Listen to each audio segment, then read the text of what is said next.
नमस्कार, प्रणाम, जय हिंद। प्यारे साथियों, मैं मनीष कुमार कक्ष आज आपके सामने कक्षा 12th की हिंदी पाठ्य पुस्तक दिगंत भाग 2 के पद्यखंड के अंतिम भाग से स्टार्ट करेंगे। आज हम लोग पढ़ना। आप लोग वैसे कक्षा 11th में ही दिगंत भाग 1 पढ़ चुके होंगे, इसलिए आज हम लोग दिगंत भाग 2 जो कि 12वीं कक्षा में आता है, उसको हम लोग अध्ययन करेंगे। उसके पद्यखंड वैसे परीक्षा बहुत ही नज़दीक आ गई है, इसलिए हम लोग अंतिम अध्याय से स्टार्ट करेंगे। 12th के अंतिम अध्याय से। इसका नाम है गांव का घर और इसके लेखक हैं ज्ञानेंद्र पति। तो आइए हम देखते हैं। सबसे पहले लेखक परिचय जान लें, जो कि परीक्षा के लिए अति महत्वपूर्ण है। सबसे पहला,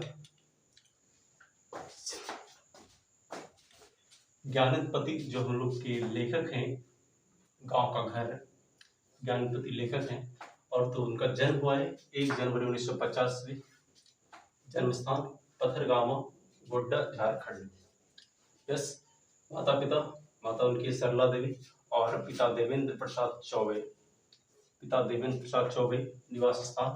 उनका निवास स्थान है वाराणसी, उत्तर प्रदेश। का मतलब क्या हो कि जन्म स्थान, उसका जन्म हुआ झारखंड में, लेकिन वो बस कहाँ गए, आखिर वाराणसी उत्तर प्रदेश में बस गए, इसलिए उसकी जन्मभूमि हुई झारखंड। और उनका जो निवास स्थान हो वो उत्तर प्रदेश। ठीक। और उनको उनके विभिन्न प्रकार के अद्भुत कृतियों के लिए विभिन्न सम्मान से उसे सम्मानित भी किया जा चुका है।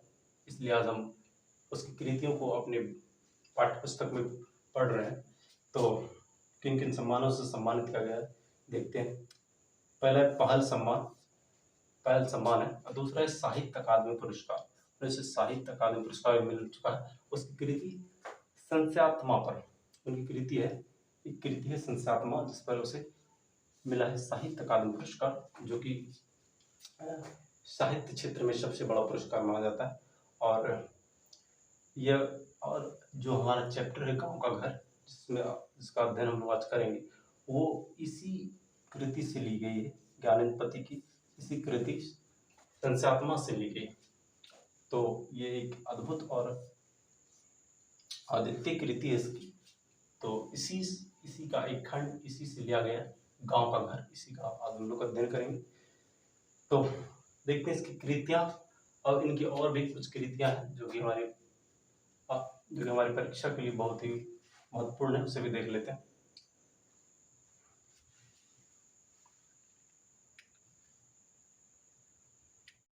आइए अब हम देखते हैं कि इनकी महत्वपूर्ण कृतियों में क्या क्या है। ज्ञानेंद्र पति की महत्वपूर्ण कृतियों में, वैसे तो ज्ञानेंद्र पति की महत्वपूर्ण कृतियों में बहुत कुछ है, लेकिन हमने आपके लिए कुछ महत्वपूर्ण छाटा है, जो कि आपकी परीक्षा के दृष्टिकोण से बहुत ही महत्वपूर्ण है। तो पहला है, इनकी कृतियां हैं, शब्द लिखने के लिए यह किताब बना है। शब्द लिखने के लिए यह किताब बना है। फर्स्ट है, शब्द लिखने के लिए यह किताब बना है। ठीक है। सेकंड है गंगा तट। थर्ड है भिनसार मतलब सवेरा का टाइम। कवि ने कहा, यह। और तीसरा है कवि ने कहा। तो ये सब है कविता संग्रह, इनकी कृतियों में कविता संग्रह। और नीचे है पढ़ते गढ़ते, ये कथेतर गद्य है। गद्य है मतलब ये कविता नहीं, ये गद्य है, कथा के रूप में ये गद्य है। और एक चक्रा नगरी जो है एक काव्य नाटक है, यानी कि काव्य के रूप में एक नाटक है, एक कविता के रूप में इनका नाटक है। बहुत ही महत्वपूर्ण इनकी रचना है ये सभी, जो कि आपकी परीक्षा के दृष्टिकोण से बहुत ही महत्वपूर्ण है। इसलिए हमने इन कृतियों को छांट कर आपके लिए लाया।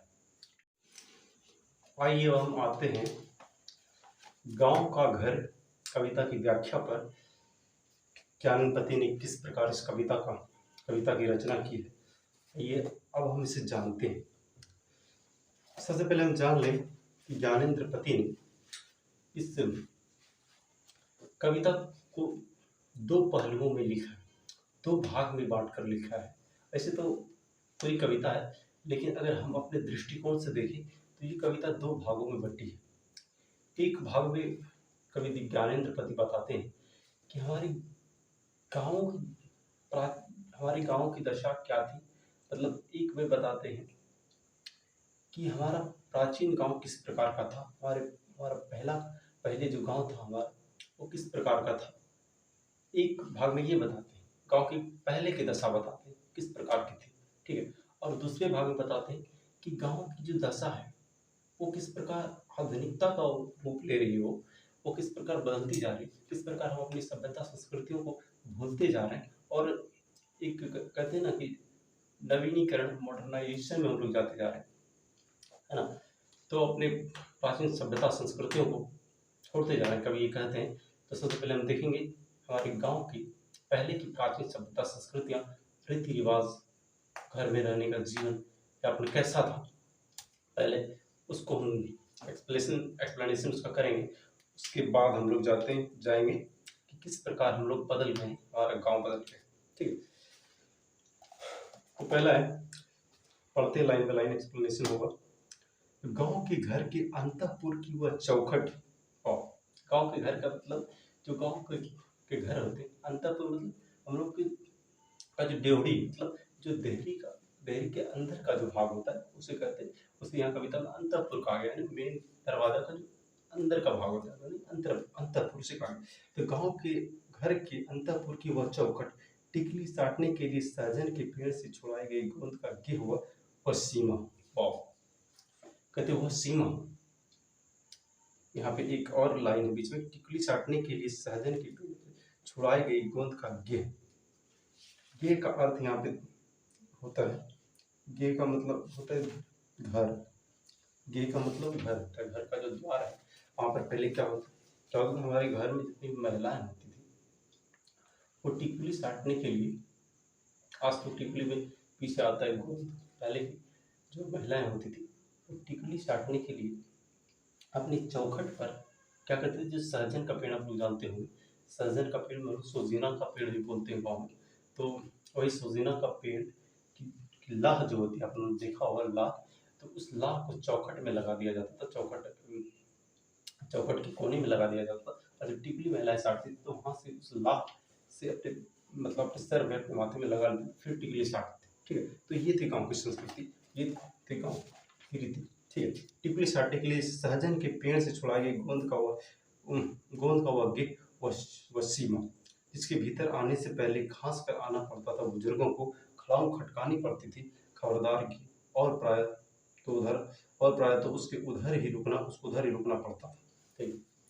सबसे पहले बात कि क्या होता है इसमें कि पहले क्या होता था, जब उस देहरी हमारे मुख्य गेट जो होता था पहले गाँव में, उसको पार करने से पहले हमारे बुजुर्ग होते थे, घर पे बड़े होते थे, घर का जो गार्जियन होता था, उसको उस देवड़ी को पार करने से पहले चीखते हुए आना पड़ता था, हंसते हुए आना पड़ता था, या तो चप्पल की खटखटाहट करते हुए आना पड़ता था, ताकि घर में जो महिलाएं हैं, घर में जो हमारी माँ बहनें बेटियां हैं, उनको पता चल जाए कि हमारे बुजुर्ग, हमारे बड़े आ रहे हैं। तो उसके सम्मान के लिए, उसके इज्जत के लिए सिर पर जो साड़ी होता है, तो कपड़े मतलब शरीर को थोड़ा सा ढक लेना, ठीक है, वो करते थे। इसलिए हमारे बुजुर्ग क्या आते थे तो पहले मतलब इशारा देते थे, सूचना देते, छींक कर, खांस कर, ये होती थी हमारी संस्कृति। और कभी कभी तो चप्पल खटखटा कर, पहले खड़ाऊ पहनते थे, खड़ाऊ चप्पल की बात, तो चप्पल को खटखटा कर, खड़ाऊ को खटखटा कर, है ना। और प्राय तो उसके उधर ही रुकना पड़ता था, और कभी कभी तो उसको पर्दा के बाहर ही रुकना पड़ता था, गेट के बाहर ही रुकना पड़ता था, क्यों। और प्राय तो उसको उधर ही रुकना पड़ता था, एक अदृश्य पर्दे के पार से पुकारना पड़ता था किसी को, बगैर नाम किसी को पुकारना पड़ता था, एक वही पर्दा के पीछे से। वैसे हमारे घर में बड़े बुजुर्ग जो होते हैं, वो अपने जो पोतों होते हैं घर में, या तो कोई भी मम्मी भी हो गई, उसका नाम नहीं लेते, है ना। पहले की बात है, नाम नहीं लेते थे, उसके बच्चा का नाम से, कोई घर में छोटा बच्चा है तो उसका नाम से पुकार लियो, या तो बिना पुकारे वही कोई भी संकेत देके बुला लेते थे, ठीक है। ऐसी थी हमारे गाँव की संस्कृति, किसी को बगैर नाम लिए जिसकी तर्जनी की नोक धारण किए रहती थी सारे काम सहज, शंख चिन्ह की तरह गांव के घर की उस चौखट के बगल में गेरू लिपि भीत पर दूध डूबे अंगूठे के छापे, उठौना दूध लाने वाले बूढ़े ग्वाला दादा के हमारे बचपन के भाल पर दुग्ध तिलक महीने के अंत में गिने जाते जाते एक एक कर। आइए हम इसका पूरा यहाँ पे आधा पढ़ लिए थे, उसका आधा एक्सप्लेनेशन समझते हैं कि जिसकी तर्जनी नुख धारण कर रखी थी सारे काम। भाई गाँव में हम लोग देखते हैं क्या सभी लोग दूध लेते हैं, इसके यहाँ गाय नहीं होता, वो दूध लेते हैं तो प्रतिदिन जो दूध दूसरे यहाँ से लेते हैं उसको कहते हैं उठौना। ठीक, और यूपी बिहार में इसको उठौना बोला जाता है। तो वैसे ये चैप्टर, ये जो क्लास चल रहा है ये बिहार बोर्ड का है, बिहार बोर्ड की ही बुक किताब है। तो कहीं ना कहीं आज सभी बिहार बोर्ड के ही बच्चे जुड़े हैं, तो कहीं ना कहीं बहुत अच्छे से समझ रहे होंगे क्योंकि बिहार में ये प्रचलित है, आप भी हम लोग जानते हैं उठौना और जो भी देवड़ी देहरी जो भी होता है सजीना, इसका सारा जानते हैं है ना। तो बोल रहे हैं कि हाँ, जो घर जिसके यहाँ गाय नहीं होता वो उठौना लेते थे, तो देने आते थे कौन, जो ग्वाला देने आते हैं। यहाँ ग्वाला दादा बोला गया, तो उसके यहाँ लेखक अपने अपनी अपनी बीती हुई यादों के बारे में बता रहे हैं। तो बता रहे हैं क्या, जो उसके दादा मतलब ग्वाला दादा होते थे, वो जब दूध देने आते थे तो लेखक का घर कैसा था, घर मिट्टी का बना हुआ था, जिस पर क्या मिट्टी की पुताई की गई थी, दीवारों पर मिट्टी की पुताई, घर से जो बना हुआ घर होता है, दीवारें भी मिट्टी की थी, तो मिट्टी की पुताई हुई, यहाँ पे गोरंटी मट्टी हम लोग बोलते हैं, गोरंटी मिट्टी, तो उससे पुताई की हुई होती थी घरों की दीवारों पर। तो ग्वाला दादा जो आते थे दूध देने के लिए, वो क्या करते थे, दूध से तो जो हाथ उसके गीले होते थे उसका कहीं पे एक चिन्ह लगा देते थे, दीवार दरवाजे है ना, दरवाजे पे चिन्ह लगा देते थे, वही कहते संत निशान की तरह चिन्ह लगा देते थे कहीं दरवाजे पर। और महीना के अंत में रोज रोज वे चिन्ह लगाते थे, तो महीना के अंत में उस चिन्ह को गिन कर दूध कितना लिया गया उसका पैसा वैसा जोड़ जाड़ के लिया जाता था ना। तो यहाँ का ये अर्थ हो, और उसी चिन्ह से उसी दीवार में लगे हुए हम टीका भी लेते थे, बच्चा लेके कर रहे हैं जब बच्चे थे तो टीका उका भी ले लेते थे लेकर, है ना। तो ये वही यहाँ तक का एक्सप्लेनेशन। आगे बढ़ते हैं। अब ये पहला ये पार्ट था, इसमें हमारे गांव की संस्कृति और हमारे गांव के रीति रिवाज के बारे में बताया गया। ठीक है, अब आगे हम लोग पढ़ेंगे किस प्रकार हमारा गांव बदल गया, लेकिन बोलते लेकिन को बड़ी चिंता होती है, ठीक है, कि पहले का हमारा गांव कितना स्वर्ग लगता था, गांव स्वर्ग है, गाँव में संस्कृतियाँ रहती थी, हमारे गाँव में संस्कृति पलती थी, भारत को ऐसे संस्कृतियों का पलना कहा जाता है, तो हमारे गाँव को भी हमारी संस्कृतियों का पलना कहा जाता है। ठीक है, यहाँ पे संस्कृतियाँ हमारी पलती थी, लेकिन आज हम यूरोपीय संस्कृति को अपनाते जा रहे हैं और कहीं ना कहीं मॉडर्नाइजेशन में हम लोग बढ़ते जा रहे हैं। ठीक है, तो कभी को इस बात को बहुत ही दुख है और वे बता रहे हैं किस पर दुख है। गांव का वह घर अपना गांव खो चुका, पूरी कवि कि अपना गांव खो चुका, पंचायती राज में जैसे खो गए पंच परमेश्वर, बोल रहे पंचायती राज में पंच परमेश्वर खो गए, और वे पंच कहाँ रहे, पहले क्या होता था गाँव में पंच होते। ठीक है, कोई भी झगड़ा लड़ाई हुआ तो 5 व्यक्ति होते थे, उसको परमेश्वर के समान हम लोग मानते थे। ठीक है, उसको लोग परमेश्वर, उसका जो भी न्याय हुआ सब मानता था, उससे कोई लड़ता वड़ता नहीं था। वैसे भी वे अपनी जिम्मेवारियों को समझते थे, इसलिए परमेश्वर कहलाते थे, वो अपनी जिम्मेवारियों को समझते थे और कहीं ना कहीं सभी जनता उससे संतुष्ट रहती थी, ताकि क्योंकि वो सबको न्याय करते, सबको न्याय देते थे ना, इसीलिए हम लोग उस परमेश्वर मानते थे। तो अब वो पंचायती राज व्यवस्था तो है, कहते पंचायती राज व्यवस्था तो है, तो साफ साफ लिखा है पंचायती राज में जैसे खो गए पंच परमेश्वर, पंचायती राज व्यवस्था तो है ही, लेकिन हमारे पंच परमेश्वर को वो पंच अब नहीं रहे, परमेश्वर जो कहलाते थे वो अब नहीं रहे। बिजली बत्ती आ गई कब की, अरे वाह, बिजली बत्ती आ गई, पहले जो लालटेन जलाते थे वैसे अब तो बिजली बत्ती आ गई, बिजली बत्ती आ गई कब की, बनी रहने से अधिक गई रहने वाह, बिजली बत्ती तो आ गई लेकिन उसा बनी रहने से ज़्यादा चल जाती, देखते ही गाँव में लाइट बहुत कटता है ना। तो बिजली बत्ती तो आ गई लेकिन वो ज़्यादा से कट ही जाती। ठीक है, ये स्थितियाँ पता है, लेकर बताते अब के बिटौवा के दहेज में टीवी भी। अरे वाह! इस बार तो बिटौवा के दहेज में टीवी भी मिल गया। लेकर बोले हमारे बेटे के दहेज में घर में तो टीवी भी आ गया, है ना? लालटेन है, अब भी लालटेन है अभी, लेकिन टीवी भी आ गया। घर में बत्ती की जगह लालटेन की जगह बल्ब लग गया, टीवी आ गई, लेकिन वो लालटेन अभी भी रखा है। दहेज में टीवी भी, लालटेन है अब भी, दिन भर आलों में कैलेंडर से लालटेन है, लेकिन हम क्या मॉडर्नाइजेशन में चल गए। हम लोग अपनी संस्कृति की अच्छी बातें हैं, हमको शर्म आती है, ठीक है? तो क्या करते हैं लेखक कि अब है वो लालटेन तो अभी भी है, लेकिन कैलेंडर के पीछे छुपा देते हैं। देखते हैं हम लोग क्या बोलते हैं, आलू। आलू किसको बोलते हैं हम लोग देखते हैं पहले। आलू हम लोग देखते हैं कि हमारे घरों में एक दीवार जब होती है, अभी भी होता है हमारे गाँव में, ऐसे और ऐसे बना हुआ होता है, एक ऐसे बना हुआ होता है दीवार पे, ठीक है? ऐसे कर, ठीक, इसको बोलते हैं आलू। आलू इसमें क्या किया है, लालटेन को रख दिया गया है, लालटेन को इसमें रख दिया गया और यहाँ पे कैलेंडर उठा के यहाँ पे पूरा कैलेंडर लगा दिया गया, है ना? यहाँ पे कैलेंडर लगा दिया, इसका लालटेन ढक गया। इस प्रकार लालटेन को छुपा के रख देते हैं लोग, कुछ शर्म आती है। हम मॉडल।